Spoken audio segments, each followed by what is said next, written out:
आज कालियाचं मर्दन करायचं देवाने ठरवलं होतं.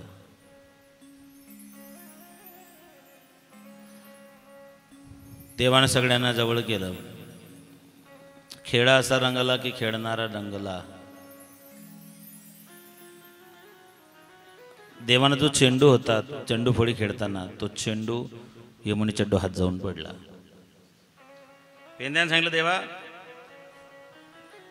आमची बॅटिंग बाकी आहे, चेंडू घेऊन ये. बाकीचे गोळ पण नको देवा, त्या ठिकाणी कालिया महासर्प महाभयंकर विषारी आहे.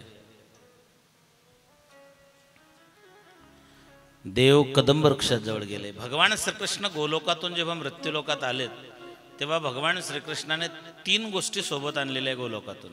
कोणकोणत्या त्या ऐका. पहिले गोवर्धन, दुसरे यमुना महाराणी आणि तिसरे कदंब वृक्ष. या 3 गोष्टी गोलोकातून सोबत आणलेल्या आहेत. गोवर्धन आता खूप कमी राहिला. दररोज कणाकणाने कमी होतोय गोवर्धन. ज्या दिवशी नष्ट होईल त्या दिवशी प्रलय होईल असे शास्त्रकार म्हणतात.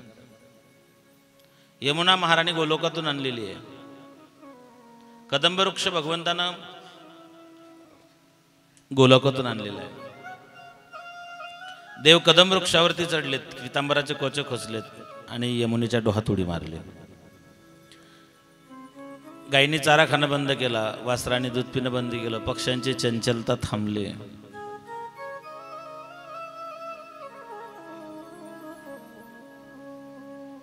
काही गोपाळ यशोदेच्या जवळ जाऊन सांगायला लागले, निरोप देऊ लागले, यशोदे तो जाग काना,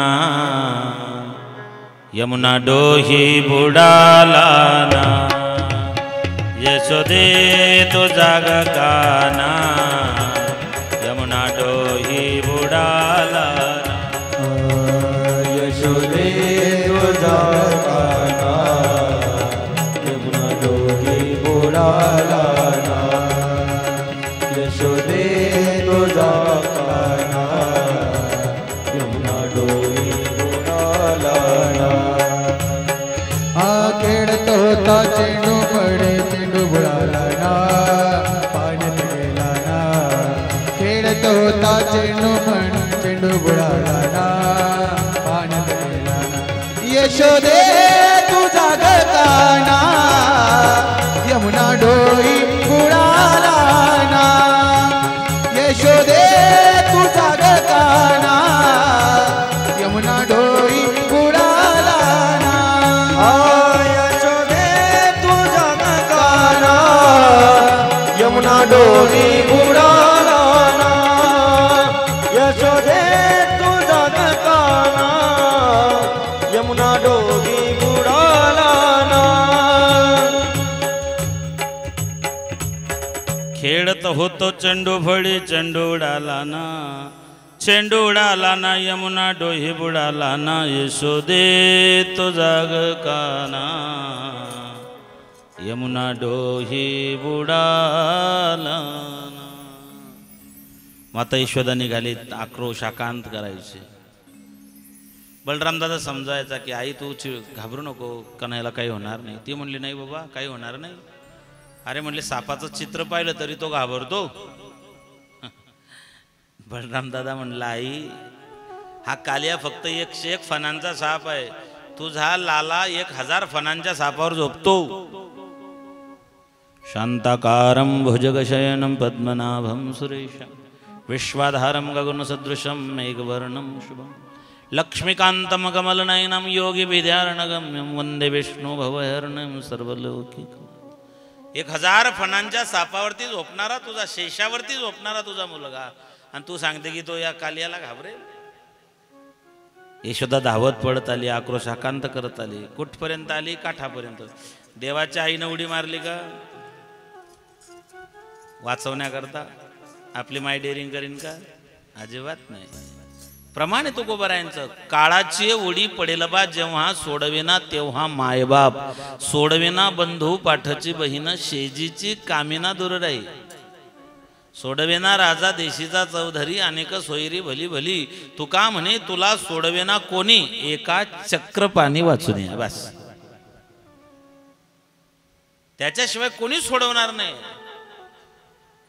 अंतकाळी मी परदेशी.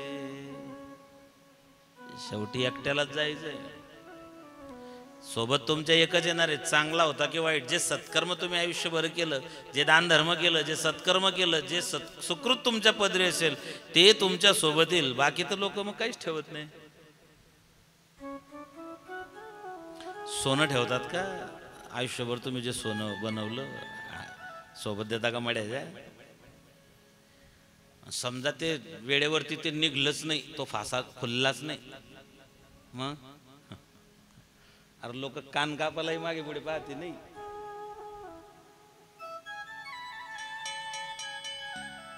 माता यशोदा काठापर्यंत आली, भगवान तळाला गेले. कालियाच्या बायकांनी देवाला पाहिलं. कोण माता चुकली म्हणे. देवाचं दैदिप्यमान स्वरूप पाहिलं आणि त्या नागपत्न्या म्हणतात की कोण अशी निष्काळजी माता आहे की एवढ्या सुंदर गोंडस बाळाला या ठिकाणी विसरली. त्यांनी सांगितलं बाळा तू लवकर निघून जा, आमचा पती क्रूर आहे, भयानक आहे. तितक्यात कालियानं वेष्टन घातलं. भगवंत त्याच्या वेष्टनातून निसटले, मस्तकावर चढले. देवाने तांडव सुरू केलं. देवाचं एक नाव आहे नटवर. नटवर नागर नंदा भजोरे मन गोविंदा. भगवान कृष्ण नटवर आहे. बर्हा पेडम नटवर वपू. भगवान कृष्ण नटवर आहे आणि भगवान महादेव नटराज आहे. नटवर सर्वश्रेष्ठ नट असं वर्णन आहे भगवान कृष्णाचं. बर्हा पेडम नटवर वपू कर्णियो कर्णिकारम बिभ्रदमेन. आता मात्र त्याने लत्ता प्रहार करायला सुरुवात केली. कालियाची फण फाटायला लागल्यात, रक्त उडायला लागलं, चिरकांड्या उडायला लागल्या. एक एक लत्ता प्रहार कालियाच्या मस्तकावरती आहे. लेकरू दिसतंय 5 वर्षाचं, प्रहार करतंय भयानक. कालिया रक्तबंबाळ झाला, अर्धमेला झाला.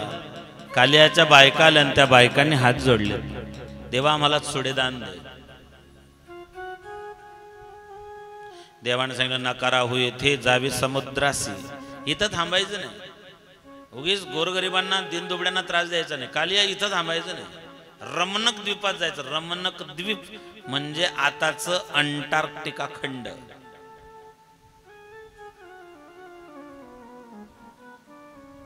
बर्मुडा ट्रायंगल नावाची एक व्हॅली आहे.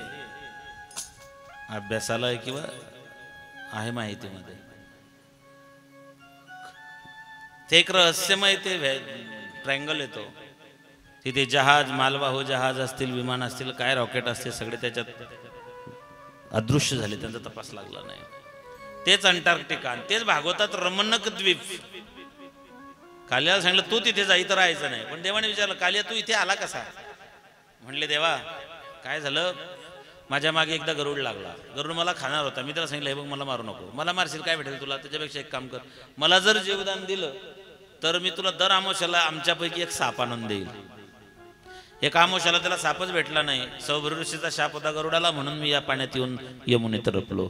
याचा अर्थ असा आहे जो स्वतःच्या स्वार्थासाठी, स्वतःच्या फायद्यासाठी, स्वतःच्या लाभासाठी आपल्या जवळच्या लोकांना संकटात टाकतो तोच कालिया. कालियानं आपले जात भाईच आणून दिले ना गरुडाच्या ताब्यात. कालियाच्या मस्तकावर भगवंताचे पदचिन्ह पडले. त्या दिवशी होतं श्रावण शुद्ध पंचमी म्हणजेच नागपंचमी. कालियाचा उद्धार भगवान परमात्म्याने केला. कालिया रमणक द्वीपाला निघून गेला. पुढे चीरहरणाची कथा येते. देवानं गोपींचे वस्त्र पडवले. मी तुम्हाला सकाळी म्हटलं होतं बघा की आम्हाला कृष्ण कळालाच नाही, समजलाच नाही. आम्हाला कळाला नाही, अजून समजला नाही कृष्ण. आम्हाला एकच कृष्ण माहिती आहे, खोड्या करणारा, चोऱ्या करणारा, गवळणींचे पदर ओढणारा, मडके फोडणारा. याच्या पलीकडे आम्हाला कृष्णच माहित नाही. खरंच कृष्ण असा होता का? असं पदर ओढणे, खडे मारणे, मडके फोडणे, चोऱ्या करणे, जे काम तुमच्या माझ्यापैकी कोणताही लफंगा माणूस चांगल्या प्रकारे करू शकतो का?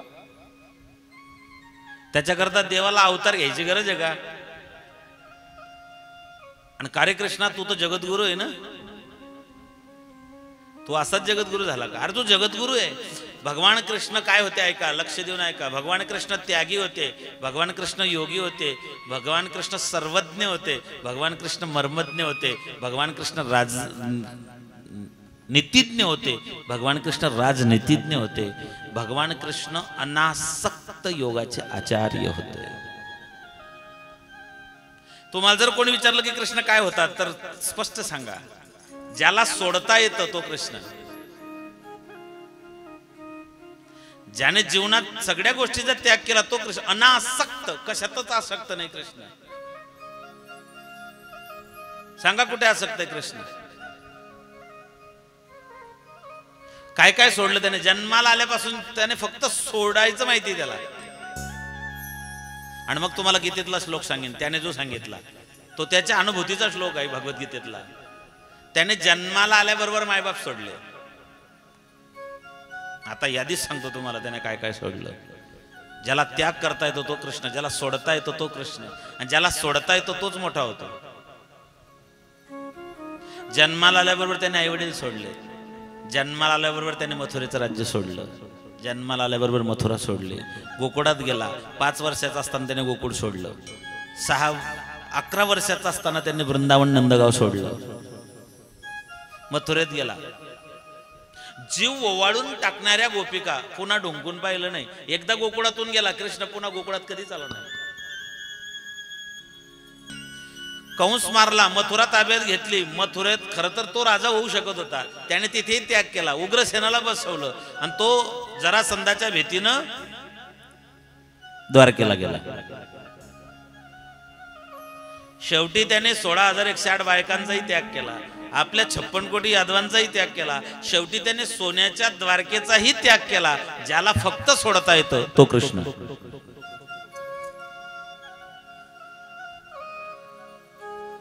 तो अर्जुनाला सांगतो भगवद्गीतेत, त्यागात शांती निरंतर. रॉकेट जेव्हा आकाशामध्ये झेपावतं, चंद्रयान 3 गेलं होतं आपलं, नंतर आदित्य 1 शास्त्रज्ञांनी सोडलं सूर्यावरती अभ्यास करण्याकरता. जेव्हा सॅटेलाइट सोडलं जातं, ती उंच उंच का जातं त्याच्या मागचे कारण आहेत. सुरुवातीला तरी श्रीहरिकोटाचं जे काही जमिनीचं स्टँड आहे ते सोडतं. पृथ्वीच्या कक्षेपर्यंत पोहोचलं की ज्या सॅटेलाइटनं त्याला आणलं ते सॅटेलाइट सोडतं. जसं जसं सोडतं सॅटेलाइट तसं तसं सॅटेलाइट उंच जातं. एका विशिष्ट टप्प्यात गेलं की अजून काही पार्ट सोडतं, थोड्या अजून उंच गेलं की अजून पार्ट सोडतं. शेवटी फक्त रॅबिट उडतं जे चंद्रावरती उतरलं, विक्रम लँडर. पण आधी श्रीहरिकोटाचं त्याने स्टँड सोडलं, मग ते रॉकेट सोडलं, मग बाकीचे ज्याला सोडता येतं, जी एक गोष्ट सोडली की माणूस उंच जातो. म्हणून त्याग करायला शिकाय.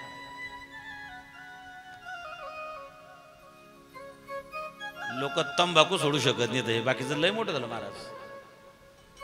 हे काम आणि क्रोध आणि लोभ आणि मद आणि मत्सर आणि हे लय मोठे मोठे जाडे जाडे आकडे आहेत. नका नका नका, एवढं नका सांगू आम्हाला. आमच्या साधा गुटखा सुटत नाही, तुम्ही काम क्रोध सोडायला सांगताय.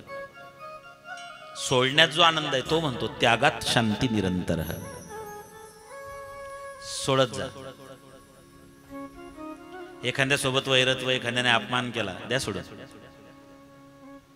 एखाद्याने तुम्हाला बोलवलंच नाही, मनात तुमचा राग होता, द्या सोडून. एखादी गोष्ट लय प्रिय आहे, खायला लय आवडते, पण मग पुढे डायबिटीस होईल, आजच द्या सोडून. ज्याला सोडता येतो तो मोठा होतो, म्हणून कृष्ण मोठा आहे. मृत्युंजय वाचलं लोकांनी की असं वाटतं की बस कर्णावरती लय मोठा अन्याय झाला, बापरे कर्ण उपेक्षित राहिला. नाही नाही नाही, कर्ण नाही, सगळ्यात उपेक्षित तर कृष्ण आहे.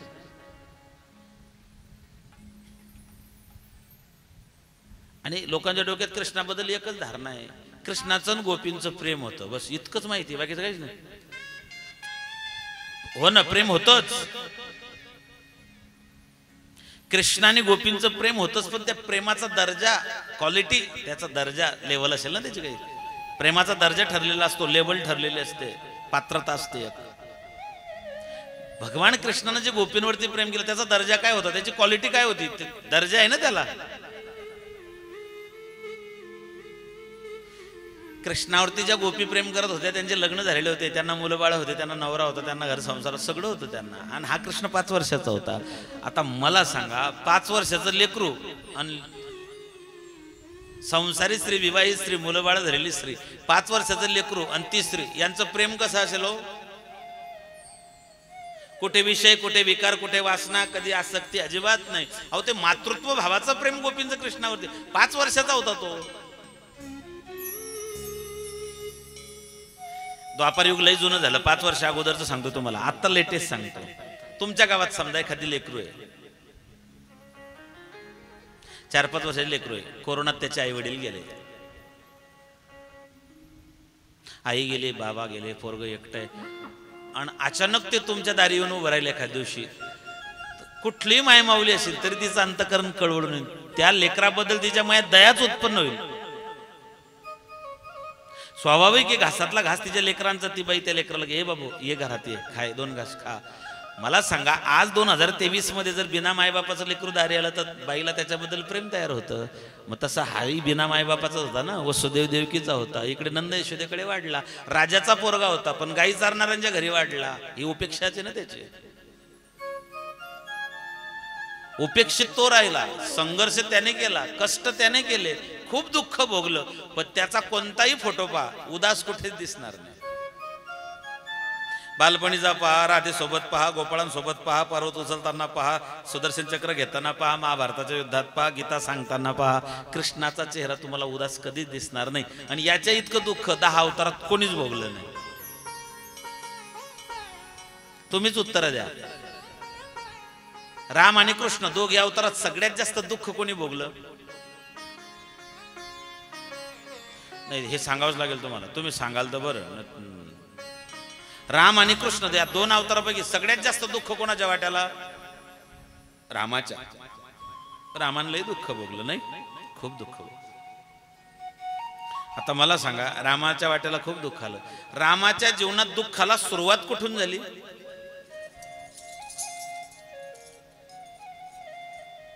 कुठून? वनवासाला गेले. राम वनवासाला गेले तेव्हा भगवान प्रभू रामचंद्राचं वय किती होतं? 27. राम वनवासाला गेले तेव्हा त्याचं वय होतं 27 वर्ष आणि सीतेचं वय होतं 18 वर्ष, म्हणजे दोघांमध्ये 9 वर्षाचं अंतर होतं. मग तुम्ही म्हणाल तुला कसं काय माहिती, तुझ्याकडे आधार कार्ड आहे का रामाचं? नाही, माझ्या गुरुने ग्रंथ लिहिलेला आहे रामायण समीक्षण नावाचा.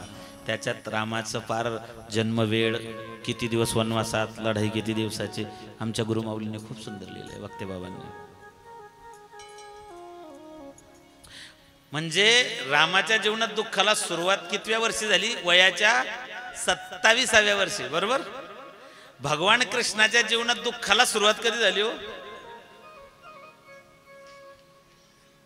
कधी? जन्माला आला त्याच दिवशी. मी तर म्हणेन जन्माला येण्याच्या अगोदर पासूनच, जशी माय देवकी गरोदर झाली तेव्हापासूनच त्याच्यावरती संकट आहेत. जन्माला आला तेव्हापासून दुःखाला सुरुवात झाली. ते जे दुःख सुरू झालं तो पार निज धामाला गेला तरी दुःखच आहे. एवढं दुःख कोणत्याच अवतारात नाही, कोणत्याच. कधीतरी असं एकांतात बसून कृष्णाचं चरित्र असं डोळ्यासमोर आणा की याला किती दुःख झालं. आमचं तर थोडंसं दुःख झालं तर आम्ही माळा काढून टाकतो. एकानं माळ टाकली, यंदा कापासीचा उतारा तो बसला नाही, माळ काढून टाकली त्याने.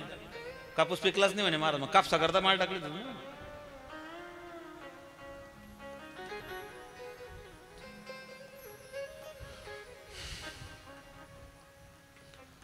अंतर्हिते भगवती सहस्यैव व्रजांगनः अतप्यस्तम क्षाणम करिणम यव यूथवम.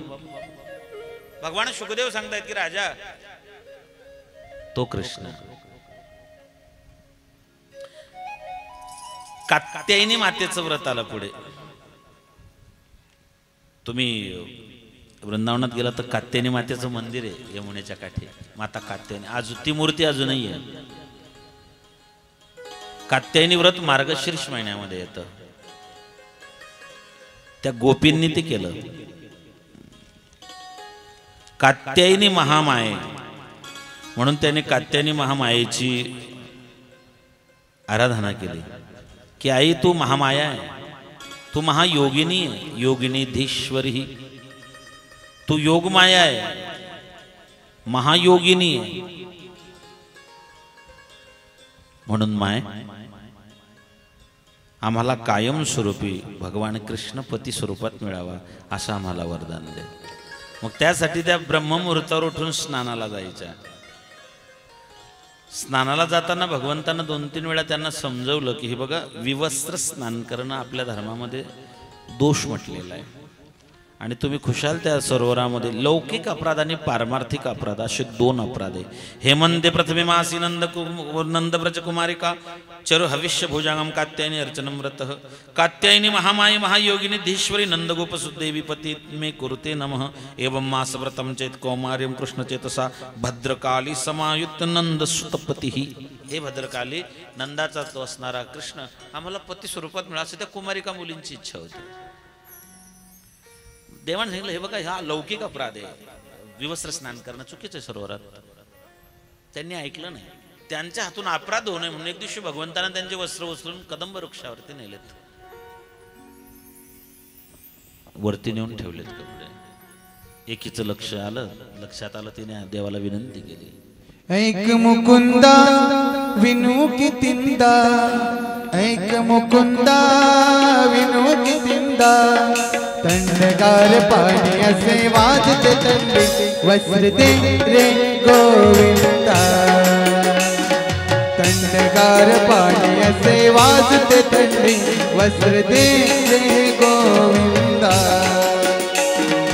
ऐक मुकुंदा विनू कितिंदा, ऐक मुकुंदा विनू कितिंदा, थंडगार पाणी असे वाजते थंडी वस्त्र दे रे गोविंदा, थंडगार पाणी असे वाजते थंडी वस्त्र दे रे गोविंदा.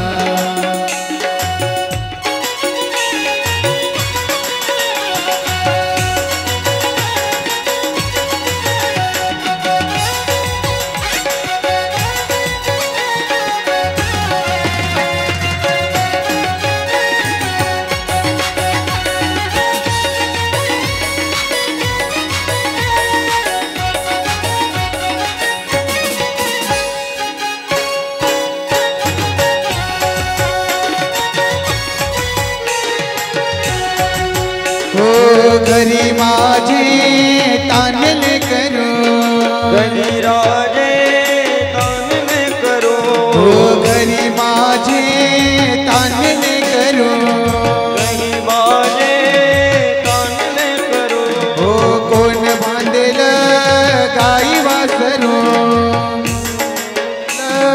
गाई वासरू, घरी माझी सासू मला करे सासरवास वस्त्र दे रे गोविंदा, घरी माझी सासू मला करे सासरवास वस्त्र दे रे गोविंदा.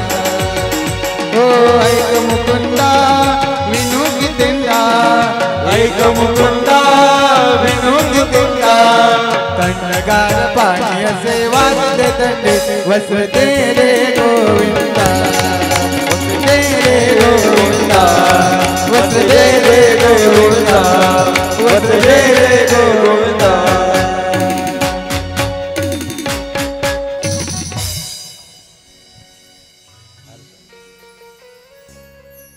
सगळ्या गोपींनी देवाला हात जोडून विनंती केली. हात जोडिता बंधन तुटले, आता जीवाला बंधन कुठले, आत्म्याने जणू परमात्म्याला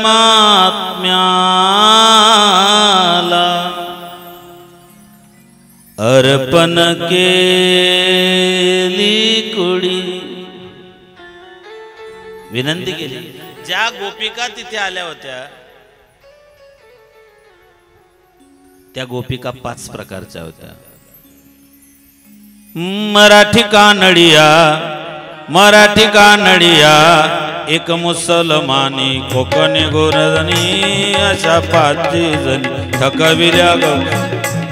मराठी कानडिया मराठी कानडिया एक गोगल माने गोगल गुजरली ऐसा पाचे तकविल्या गौरवली ऐसा पाचे तकविल्या गौरवली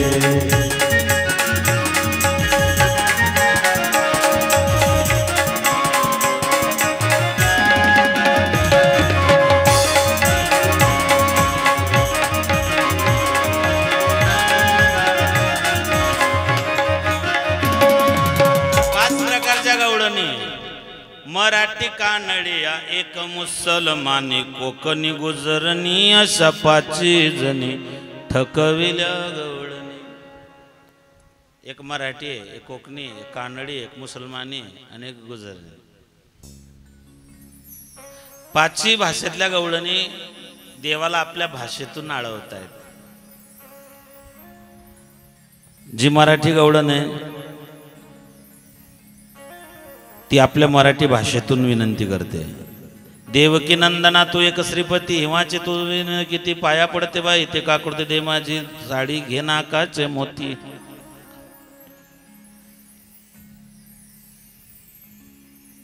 दुसरी जी आहे कानडी ती कानडी भाषेतून बोलते लडोबा गोविंदा नाव खाणी आजाड चाललो पडे चाललो शिरपोड्यान पोडी.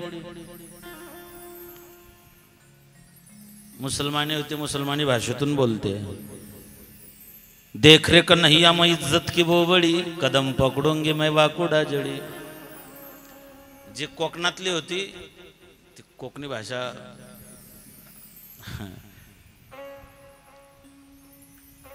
कोकणातली भाषा आहे ना कोकणी. पावगा दातारा नंदाचा झिलो माका फळ कादे मी हिवान मेलो. आणि जी गुजरण होती ती आपल्या भाषेतून जो रे माधवजी जो रे माधवजी जो रे माधवजी जो रे माधवजी जो रे माधवजी जो रे माधवजी जो रे माधवजी जोरे माधवजी. पाच भाषेच्या गवळणी पाच भाषेतून देवाला अडवत आहे.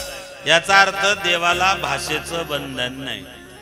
जाती पाती धर्म पंथ याचं बंधन देवाला नाही. देवाला कोणती भाषा कळते संस्कृत मधूनच पाहिजे असं काही नाही. मराठी कळते त्याला. नाथ महाराजचा मुलगा हरिपंडित दोघं बापलेकांचं भांडण व्हायचं. मुलगा म्हणायचा संस्कृत मधून बोलत जा महाराठीतून सांगत नका जाऊ. नाथ महाराज सांगितलं अरे संस्कृत देवापासून झाली मग प्राकृत का चोरापासून झालेली. देवाने वस्त्र पडवले याचा अर्थ असा होता सगळं जाती धर्म पंथ एक आहेत. स्त्री वेगळी पुरुष वेगळा हा भेद नाही आहे. शरीरानं भेद पडला आत्मा चैतन्य स्वरूप एकच आहे. आत्मा ज्यांनी म्हणे आत्मा एक. देहानं फरक असेल देहानं स्त्री असेल देहानं पुरुष असेल पण आत्मा एकच आहे. जाऊ द्या असं नाही लक्षात येणार तुमच्या. हळदीला चांगला भाव भेटला. बायकोने सांगितलंय बघा यावर्षी चांगला भाव भेटलेला आहे.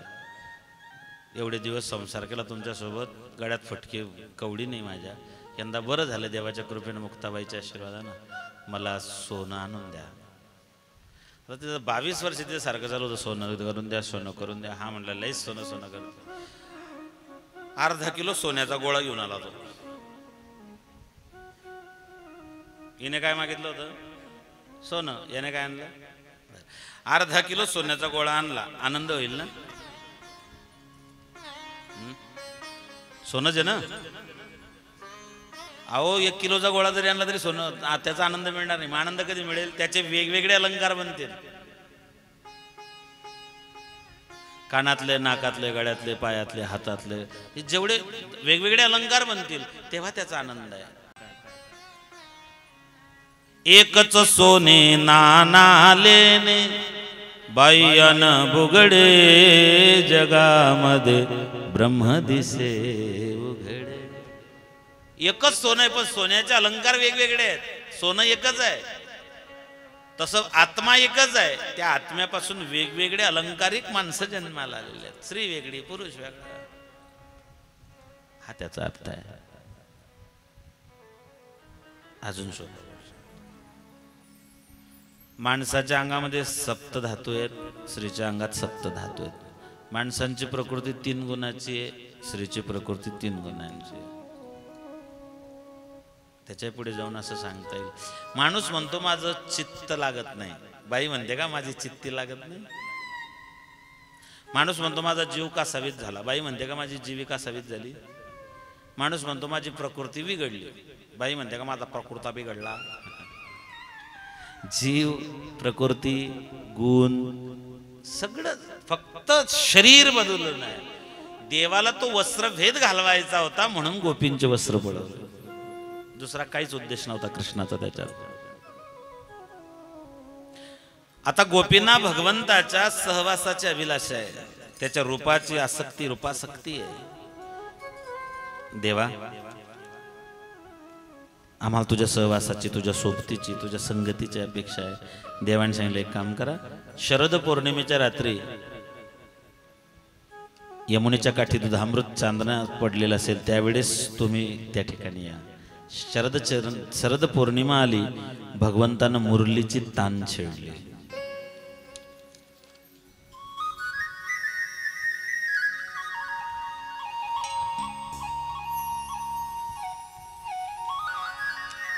बासरी वाजायला लागली. गोड मधुर सुमधुर स्वर कानावर येऊ लागले. वृंदावनी वेणू कवनाचा मायवाज. मुरलीची तान कानावरती पडली. गोपिका घरदार संसार सगळं विसरल्या, यमुनेच्या काठी आल्या. ते गोपीगीत एका एका शब्दावरती महात्म्यांनी 4-4 महिने प्रवचन द्यावं एवढं अगाध, अमोघ, अवर्णनीय, अवर्चनीय, अकालनीय, अद्भुत असं गोपीगीताचं वर्णन आहे. सगळ्या गोपी आल्या, भगवंतानं त्यांचं स्वागत केलं. माता पार्वती सुद्धा निघाली. महादेवानं विचारलं की पार्वती एवढी नटून थटून निघाली कुठे ग? माता पार्वती सांगितलं, देवा, भगवान कृष्णाने रासक्रीडेचं आयोजन केलेलं आहे. आतापर्यंत रासक्रीडा फक्त 3च लोकांनी बघितली, मग कुणालाच दिसली नाही. पहिली पाहिली भगवान महादेव, दुसरी पाहिली भगवान शुकदेव आणि तिसरी पाहिली गुजरातचे संत नरसिंह मेहता. या 3च लोकांना रासक्रीडा दिसली, मग कुणाला दिसली नाही. यमुनेमध्ये काय नाव आहे त्याचं? निधिवन. वृंदावनामध्ये निधिवन नावाचं एक वन आहे, तिथे झाडं आहेत वाकडे तिकडे. अशी मान्यता आहे वृंदावनवासियांची की ते झाडं नाहीत, त्या गोपी आहेत. आजही भगवान कृष्ण रात्री तिथे येऊन रासक्रीडा आयोजित करतात, अशी त्या लोकांची श्रद्धा आहे. श्रद्धावान लभ्यते ज्ञान. त्या गोपिका आहेत निधिवनामध्ये आजही भगवान ते. मग माता पार्वती आली, महादेवाने सांगितलं मी पण तुझ्या सोबत येतो. माता पार्वतीने सांगितलं तिथे फक्त कृष्ण आणि गोपिका आहे, मला घेऊन चाल ना. ओ मेरे भोले बाबा कैसे ले जाऊं तुम्हें संग रे, राधे संग कृष्णा नाचे मैं भी नाचूंगा तेरे संग रे. मला घेऊन चाल. पार्वतीने सांगितलं देवा तिथे गोपीत फक्त. म्हणले मग काहीतरी मार्ग असेल ना? म्हणले एक आहे, तुम्ही गोपी बनता का? महादेवाने सांगितलं बनतो ना. मग म्हणले या जटा मोकळ्या करा, वेण्या घाला. 2 वेण्या घातल्या, साडी नेसवली, डोळ्यात काजळ भरलं, कपाळाला कुंकू लावलं, स्त्रीचा सगळा श्रृंगार केला, पायात पैंजण घातले. आणि महादेवानं विचारलं, जर समजा तिथे कृष्णानं विचारलं की या गोपीला तुम्ही आधी पाहिलं नाही, मग काय सांगशील? मी सांगेल की माझी मैत्रीण आहे. सहेली है मेरी ऐसा बतला देना ब्रिजराज को, लगा के गजरा पहन के साड़ी, चाल चले मतवाली गोकुल में आ गए, गोकुल में आ गए, गोकुल में आ गए. एक बार भोले भंडारी बन के ब्रज की नारी गोकुल में एक बार श्री भोले भंडारी बनकर ब्रज के नारी गोकुल में आ गए, गोकुल में आ गए, गोकुल में आ गए। पार्वती से बोले स्वामी, पार्वती से बोले स्वामी, मैं भी चलूंगा तेरे साथ में। राधा संग श्याम नाचे, मैं भी नाचूं तेरे साथ में। रास रचेगा ब्रज में वारी, रास रचेगा ब्रज में प्यारी, हमें दिखाओ प्यारे गोकुल में आ गए हैं, गोकुल में आ गए।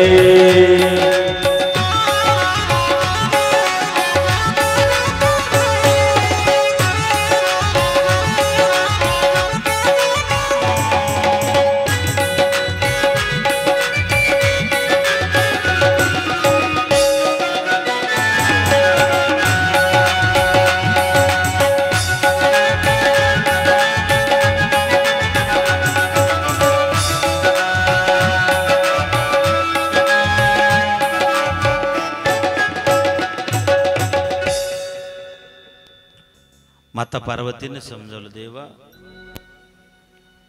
ओ मेरे भोले बाबा, कैसे ले जाऊं तुम्हें संग रे। मोहन के सिवा वहां कोई नहीं है इस रास में। हंस करेगी ब्रज की नारी, मानो बात हमारी गोकुल में आ गए हैं। भगवंतानं सांगितलं, ऐसा बना दो मुझे कोई न जाने इस राज को। मैं हूँ सहेली तेरी ऐसा बताना ब्रिजराज को। बना के जोड़ा पहन के साड़ी, चाल चले मत वाली गोकुल में आ गए हैं। भगवान महादेव गोपी बनून आले। देखा मोहन ने जब समझ गए वो सारी बात रे। महादेव गोपी बनून आले, कृष्णानं ओळखलं की ये तो भोले बाबा है। ऐसी बजाई बंसी सुध बुध भूले भोलेनाथ रे। सर से खिसक गई, सिर से खिसक गई जब से साड़ी, मुस्कुराए बनवारी गोकुल में आ गए हैं। महादेव गोपी बनून आले, जटांचे वेणी घातल्या, पदर घेतलेला होता। आता ज्याने कधीच पदर घेतला नाही तो पदर थांबेन का? रात्री थांबे का? नाही ना, ओळखू येतच ते लगेच। महादेव गोपी बनून आले, भगवान कृष्णाने पाहिलं पण नुसते हसलेत। त्यांच्या लक्षात आलं की भोले बाबा आहेत। बासरीची अशी तान छेडली की महादेव सुदबुद हारले, आणि तो बाबा कसाही नाचायला लागला। महादेव कसा नाचतो तुम्हाला काही सांगायची गरज नाही। ते नाचताना डोक्यावरचा पदर गेला खाली ओढून। सरक गई जब सर से साड़ी, मुस्कुराए बनवारी। महादेवाला देवाने सांगितलं, भोले बाबा तुम्ही आले तेव्हाच ओळखलं होतं। एवढं नाटक करायचे काय गरज? म्हणलं मला रासक्रीडा पाहिजे होते। 3च लोकांनी रासक्रीडा पाहिजे, आपण रासक्रीडा पाहू शकत नाही। निधिवनात सूर्यास्त झाला कोणीच थांबत नाही, आजही थांबत नाही।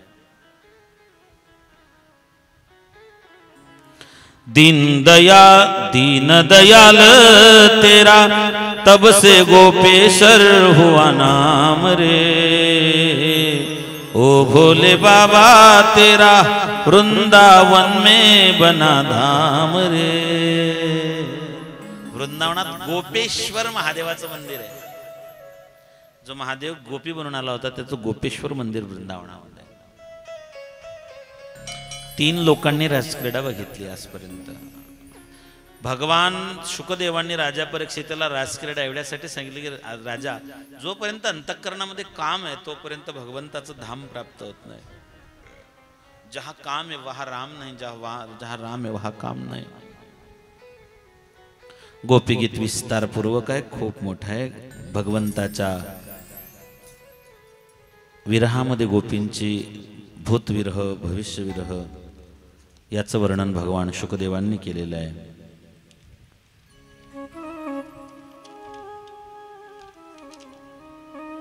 गोपींचा विरह भगवंतानं उपदेश करून शांत केला, त्यांना घरी पाठवलं. स्वागतमो महाभागा प्रियम की करवानिनम ब्रजस्यानामयम कश्चित वृतागमन तारकः रजन्येश घोररूपा घोरस्तव निवेशितः प्रतिवात ब्रजमनेहम स्तेयश्रीभि सुमध्यम मातरम पितरम पुत्र भातरम प्रैवरत. देव उपदेश करतायत त्यांना. गोपीने उलट त्यालाच त्या ठिकाणी उपदेश केला की देवा काय करायला पाहिजे. गोपींना आपल्या सत्स्वरूपात दावी रूप माझं गोपिका रमणा ठेवू दे चरणावरी माथा. नारदान कंसाकडे आला. कंसाने बरेच दैत्य पाडले होते. अरिष्टासूर, प्रलंबासूर, धेनकासूर, वत्सासूर, बकासूर सगळे मारलेत. अगासूर साप बनून आला होता. देवाने त्याला संपवलं. ब्रह्मदेवाला एकदा अहंकार झाला होता. हा कसला देव. ब्रह्मदेवाने गाई वास्त्र पळून नेले. देवाने आपल्या स्वरूपातून तसेच गाई वास्त्र तयार केले. एक वर्षभर ब्रह्मदेवाचा अहंकार नष्ट झाला. इंद्राचा गोवर्धनाच्या माध्यमातून अहंकार नष्ट झाला. सगळ्या दैत्यांना त्याने संपवलं. आता नारदाने कंसाला सांगितलं की जो देवकीचा आठवा आहे तोच यशोदेचा आहे. तो गोकुळात वाढतोय, वृंदावनात वाढतोय. त्याचा बंदोबस्त कधी करणार. म्हटले धनुर्यागाचं आयोजन केलेलं आहे, त्याला संपवायचंच आता. चांदूर यांना बोलवलं, धनुर्यागाची तयारी केली. पण मग कृष्णाला आणण्यासाठी जाईल कोण. अक्रूराला पाचारण केलं. अक्रूराला सांगितलं सोन्याचा रथ घेऊन जा आणि कृष्ण बलरामाला धनुर्यागाचं आयोजन आहे असं सांगून त्यांना घेऊन या, मग त्यांना आपण संपवून टाकू. अक्रूरजी निघालेत. गोकुळ, नंदगाव, बरसाना, मथुरा हे सगळे 25-25, 30-30 किलोमीटरच्या अंतरामधले गाव आहेत. ब्रज 84 मंडल म्हणतात, 84 कोस परिक्रमा म्हणतात. गोवर्धनाची 21 किलोमीटरची परिक्रमा आहे, 84 कोस परिक्रमा आहे. संत महात्मे करतात, त्यांची श्रद्धा आहेत. अक्रूर सुद्धा तीच वंदन भक्ती करत गोकुळामध्ये नंदगावला आले. भगवान गोशाळेमध्ये होते. अक्रूरजी गोशाळेत गेले. देवाने त्यांचं स्वागत केलं. संध्याकाळची वेळ आहे. नंदबाबाची भेट घेतली, माता यशोदेची भेट घेतली. कृष्ण बलराम बसलेले आहेत. आणि मग नंदबाबाने विचारलं की अक्रूरजी सोन्याचा रथ घेऊन आलात कशासाठी हो. अक्रूराने सांगितलं नंदबाबा कंसाने धनुर्यागाचं आयोजन केलेलं आहे आणि त्या आयोजनामध्ये खास करून कृष्ण आणि बलराम या दोघांना आमंत्रित केलेलं आहे. नंदाला एवढा आनंद झाला की कंस किती चांगला माणूस आहे, माझ्या लेकरांना सोन्याचा रथ पाठवला. ते ऐकलं पण यशोदेचं धाबदान आणलं. तिला वाटलं की याचा अर्थ कृष्ण मला सोडून जाईल. संध्याकाळचं अतिथी भोजन झालं. अक्रूरजी अतिथी कक्षात गेले. माता यशोदा रात्रभर रडत होते. तिच्या डोळ्याला डोळा लागला नाही, सारखे डोळ्यातून अश्रू. कृष्ण जाणार एवढं म्हटलं तरी हुंदके यायचे. सकाळी भगवान जेव्हा उठले, अंतरुणात आई नहीं है. बलराम दादा विचारलं की दाऊ भैया मैया काय. बोले कन्हैया मैया तो सुबह से आंगन में जाकर रो रही. भगवान जेव्हा आईच्या जवळ गेले, माता यशोदा रडत होती. भगवान आईच्या जवळ गेले आणि सांगितलं माँ क्यों रोती हो, क्या हुआ, किसी ने आपका दिल दुखाया, किसने आपसे कुछ भली बुरी बात कह दी. माँ यशोदा ने कहा कि नहीं कन्हैया, बेटा मैंने सुना कि तुम अक्रूर जी के साथ मथुरा मंडल जाने वाले हो. तो भगवान ने बोले माँ अरे इतने सी बात के लिए रोने लग गई आप. कुछ दिनों की तो बात है माँ, बस यूं गया और यूं आया, लौट कर चला आऊंगा. मैया बोली ना. बोले कन्हैया ना, तेरे बगैर तो मैं जीवित नहीं रहूंगी. तू मेरे बुढ़ापे का सहारा है, मेरे अंधे की तू लाठी है. जब भी मेरे दिन की शुरुआत होती है तेरा मुखमंडल देखकर मेरे दिन की शुरुआत होती है. और जब मैं रात को निद्रा देवी के अधीन हो जाती हूँ तो तुम्हारा मुखमंडल देखकर ही मैं निद्रा वश हो जाती हूँ. माता यशोदा समजवते, कृष्णा तू लहान होता, 6 दिवसाचा होता तशी पुतना आली, तृणावत आला, अरिष्टासूर, प्रलंबासूर, धेनुकासूर आला, अनेक संकट आलेत, कंस काही चांगला माणूस नाही. आणि मी तर असं ऐकलंय मथुरेच्या स्त्रियांना काही जादू टोणा येतो म्हणे, काळी जादू येते, तू काही जाऊ नको, माझं ऐक ना. कृष्णा जेव्हा तू गाई चारायला जायचा सकाळपासून संध्याकाळपर्यंत तुझी आई या दरवाज्यात बसलेली असायची, कधी माझा कृष्ण येईल, कधी एकदा त्याला बघेल, कधी त्याला उचलून घेईल. एकदा मी तुला उकडाला बांधलं होतं, आठवतं का तुला?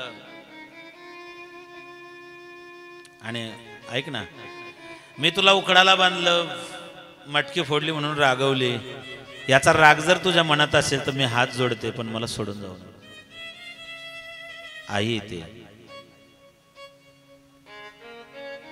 देवाच्या डोळ्याला अश्रूंच्या धारा लागल्या आणि भगवंतांनी सांगितलं, माँ मैं सारी दुनिया को रुलाता हूं मगर आज तूने मुझे रुला दिया.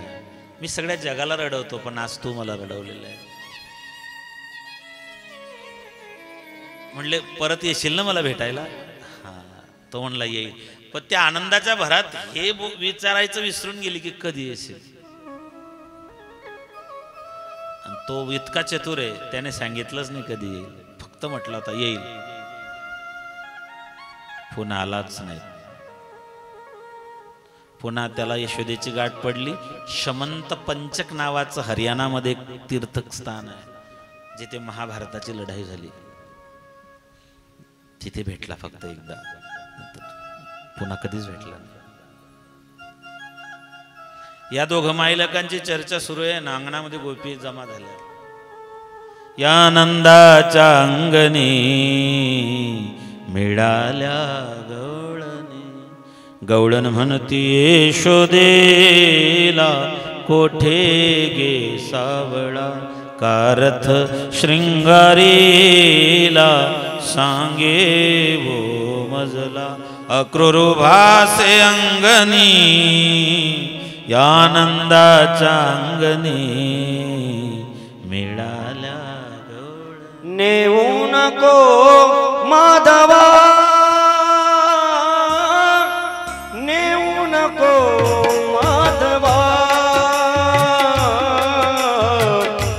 नेऊ नको माधवा, अक्रूरा नेऊ नको माधवा, नेऊ नको माधवा, अक्रूरा नेऊ नको माधवा, नेऊ नको माधवा, अक्रूरा नेऊ नको माधवा, माधवा नेऊ नको माधवा, अक्रूरा नेऊ नको माधवा, नेऊ नको माधवा, अक्रूरा नेऊ नको माधवा, माधवा नेऊ नको माधवा, अक्रूरा नेऊ नको माधवा. ओ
गोपी अंगणात. अक्रूरा चांडाळा तुझं कोणी धांडीले का घात करू आला वदिसे सकळा. विनंती करतायत सगळ्या की नेऊ नको त्याला, आम्ही जगणार नाही. गोपी भगवंताला सांगतात की कन्हैया हमने सुना कि आप मथुरा में जाने वाले हो, तूने ये कैसे सोच लिया कि तेरे बगैर हम जीवित रहेंगे. तेरी जुदाई में पल पल मरने से अच्छा है कि तू हमें अपने हाथों से मार दे, गला घोट दे, घोड़ों के टापों के नीचे हमें तुड़वा दे, मार दे, तब तू हमें छोड़कर जा सकता है. तू आम्हाला सोडून असं नाही जाऊ शकत. आम्ही मान्य करतो आम्ही अनफड आहे, आम्ही अशिक्षित आहे, आम्ही अज्ञानी, आम्हाला काही कळत नाही. पण आम्हाला जर आधी माहिती असतं आम्ही तुझ्यावरती एवढं जीवापाड प्रेम केलंच नसतं. ऐक ना, जाऊ नको. विनंती केली, आक्रोश करतायत, तसं ऐकणार नाही. म्हणून रथाच्या समोर रस्त्यावरती झोपलेत की आमच्या अंगावरतून रथ नाही, आम्हाला मारून टाक, मग जा. देव बोले अक्रूरासी वेगे हाके रक्षासी, यार गोपींच्या दुःखाचे न पहावे मजसे. नाही पावल्या जात. अक्रूराने रथ सजविला, देव रथामध्ये बैसला, सोडून गोपीला देव मथुरेशी चालला. गोपीना बाजूला केलं, राधा आली, राधेला बासरी दिली, राधेला काही सांगितलं, तिला समजवलं. भगवान निघालेत. वाऱ्याच्या वेगानं रथ निघाला, पण यशोदा माता त्या रथाच्या मागे धावत होती. बलरामाचं लक्ष गेलं, सांगितलं कन्हैया मार ये. रथ थांबला, कृष्ण खाली उतरला, धावत गेला. यशोदेला पुन्हा त्याने जवळ घेतलं आणि सांगितलं आई अगं किती करशील, ऐक ना, येतो ना परत. तिने सांगितलं ते नाही सांगायला आलो मी तुला, मला काही तुला सांगायचं. म्हणलं काय. म्हणले हे बघ बेटा, मथुरेला गेल्यानंतर मी तुला माठ फोडला म्हणून खांबाला बांधलं होतं, उखडाला बांधलं होतं, एवढं विसरून जा. मी तुला बांधलं होतं, विसरून जा. देव म्हणला मी सगळं विसरेल पण तुझ्या बंधनाला विसरणार नाही. त्याचं काय करू. आणि म्हणले तुला एक सांगायचं होतं. म्हणलं काय. म्हणले कृष्णा आजपर्यंत तू मला आई म्हणत होता. बेटा मी तुझी आई नाही आहे, तुझी आई देवकी आहे. मी एक तर तुझी एक क्षुल्लक दासी आहे. मी तुझी वेडी वाकडी सेवा केली, गवळण होती,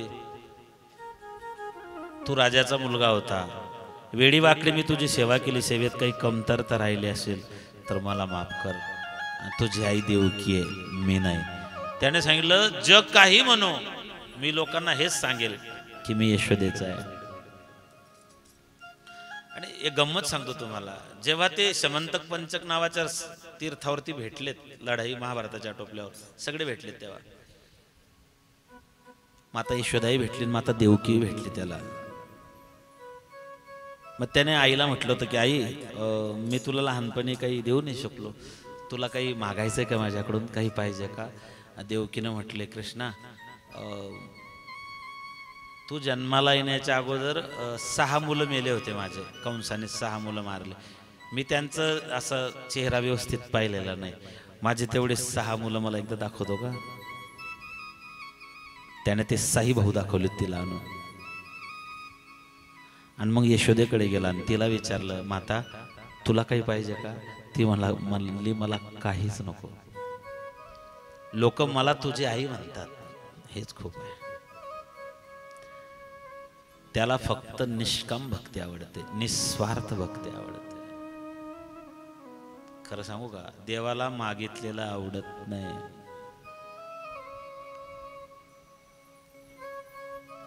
मागत नका जाऊ.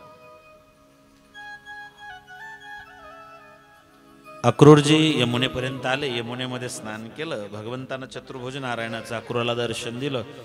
तिथून यमुनेच्या काठी आलेत मथुरेमध्ये. धोबी भेटला परीट. देवान त्याला कपडे मागितले की अरे मला राजाच्या दरबारात जायचे, कपडे दे ना. तो म्हणला अरे हे राजाचे कपडे, तो गवड्याचा पोरगा. देव म्हणला मी तुला मागच्या जन्मापासून शोधत होतो, मागच्या जन्मात तूच मला माझी बायको सोडायला लावली होती ना, तेव्हा काही तुला मला शिक्षा देता आली नाही. पण मी आता मी कृष्ण आहे, माझं लीला पुरुषोत्तम, आता मर्यादा पुरुषोत्तम नाही मी. पुढे एका शिंप्याने भगवंताला वस्त्र करून दिलेत. देवाने त्याला सायुज्य मुक्ती दिली. मथुरेमध्ये जेव्हा आला तेव्हा स्त्रियांना मदनासारखा, पुरुषांना पुरुषोत्तम, भक्तांना देवासारखा. हरीच्या दासा हरिदाही दिशा, भावे जायसा तैसा, भावे जायसा तैसा. काय पुढे हरी.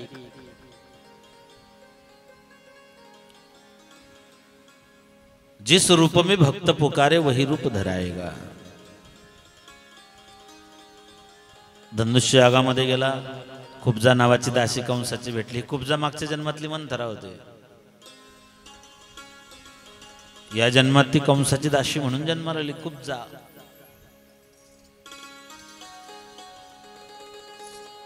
कुब्जाने कैकेयीच्या मनात विष कालवलं होतं रामाबद्दल. पूर्वी तरी मंथरा एकच होती. आता प्रत्येक गल्लीत एक मंथरा सापडेल असे सर्वे जर केला ना, दुसऱ्याच्या घरात आग लावते ती मंथराच. इकडे रावेर तालुक्यामध्ये नाही तो प्रकार, पण आमच्या भागात जास्त आहे.